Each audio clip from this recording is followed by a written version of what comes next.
மைதா, white sugar, compound chocolate, egg எதுவும் இல்லாமல் ஒரு simple and healthiest brownie recipe இன்னைக்கு நம்ம கிச்சனில் பார்க்க போகிறோம். வெல்கம் டு சன்விகா சமையலறை. வீடியோக்குள்ளே போகிறதுக்கு முன்னாடி நம்ம சேனலை ஃபஸ்ட் டைம் பார்க்குறீங்கன்னா சப்ஸ்கிரைப் பண்ணிக்கோங்க. கூடவே இருக்க பெல் ஐக்கானை கிளிக் பண்ணிவிட்டு ஆல் ஆப்ஷனை செலக்ட் பண்ணிக்கோங்க. ரெசிபி எப்படி செய்கிறதுன்னு பார்த்துடலாம். ஒரு மிக்சிங் பவுலில் 1/4 கப் உருக்குன வெண்ணெய் சேர்த்துக்கலாம். 1 கப் அளவுக்கு ப்ரௌன் சுகர் சேர்த்துக்கலாம். 1/2 கப் காய்ச்சின பால் சேர்த்துக்கலாம். பால் கொஞ்சம் வெதுவெதுப்பான சூடில் இருக்க மாதிரி பார்த்துக்கோங்க. இது எல்லாத்தையும் ஒரு விஸ்க் வச்சு நல்லா பீட் பண்ணி எடுத்துக்கலாம். இதுக்கு பீட்டர்லாம் எதுவும் தேவையில்லை. நார்மல் விஸ்க் வச்சு இந்த ரெசிபியை செஞ்சு முடிச்சிடலாம். சுகர் இந்த அளவுக்கு நல்லா மெல்ட் ஆனதும் 1 கப் கோதுமை மாவை சலிச்சு எடுத்து வச்சுருக்கேன். இதை உள்ளே சேர்த்துக்கலாம்.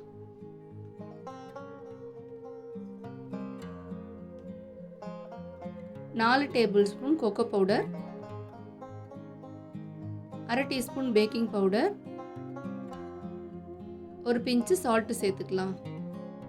இதுக்கு பேக்கிங் சோடாலாம் தேவையில்லை. இப்போ இது எல்லாத்தையும் இந்த மாதிரி நல்லா மிக்ஸ் பண்ணி எடுத்துக்கோங்க. மிக்ஸ் பண்ணும்போது கொஞ்சம் கெட்டியாக இருக்க மாதிரி இருந்தால் 1/4 கப் பால் தனியாக எடுத்து வச்சுக்கோங்க. இதில் கொஞ்சமாக மட்டும் இப்போ சேர்த்துக்கலாம். தேவைப்படுற அளவுக்கு மிக்ஸ் பண்ணிவிட்டு கொஞ்சம் கொஞ்சமாக ஆட் பண்ணிக்கலாம். இந்த அளவுக்கு இப்போ பேட்டர் ரெடி ஆனதும் எட்ஜஸில் இருக்கிறதெல்லாம் ஒரு ஸ்பேச்சுலா வச்சு இந்த மாதிரி எடுத்து விட்டுடுங்க. இப்போ நல்லா மிக்ஸ் பண்ணி எடுத்ததும் இந்த அளவுக்கு ரிப்பன் கன்சிஸ்டன்சி இருக்க மாதிரி பார்த்துக்கோங்க.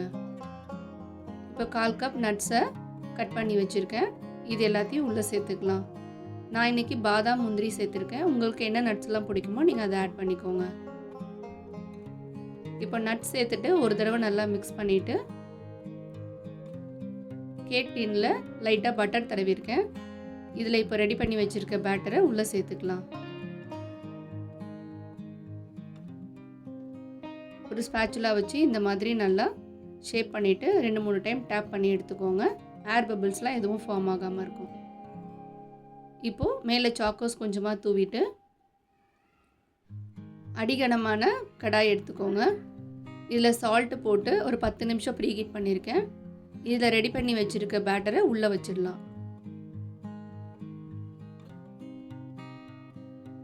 இப்போ மூடி போட்டு கரெக்டாக ஒரு 30 மினிட்ஸ் பேக் பண்ணி எடுத்துக்கோங்க.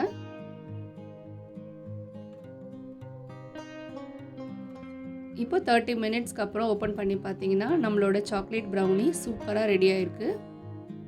இதை செக் பண்ணுறதுக்கு ஒரு நைஃப் இல்லைன்னா சின்ன டூத் பிக் வச்சு இந்த மாதிரி எடுத்துக்கோங்க. ஒட்டாமல் இருந்ததுன்னா நம்மளோட கேக் ரெடி ஆகிடுச்சு. இப்போ ரெடி பண்ணியிருக்க ப்ரௌனியை நல்லா ஆற விட்டுடுங்க. அதுக்கப்புறம் டின்லேருந்து வெளியே எடுக்கலாம்.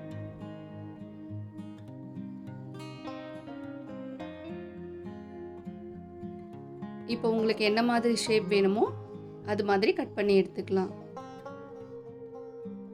நான் ஸ்கொயர் ஷேப் வர மாதிரி எட்ஜஸ் எல்லாம் எடுத்துட்டு மீதியை கட் பண்ணி எடுத்திருக்கேன். உங்களுக்கு கோதுமை மாவுக்கு பதிலாக ராகி மாவு பிடிக்கும்னா நீங்கள் அது கூட ஆட் பண்ணிக்கலாம் அதே அளவில்.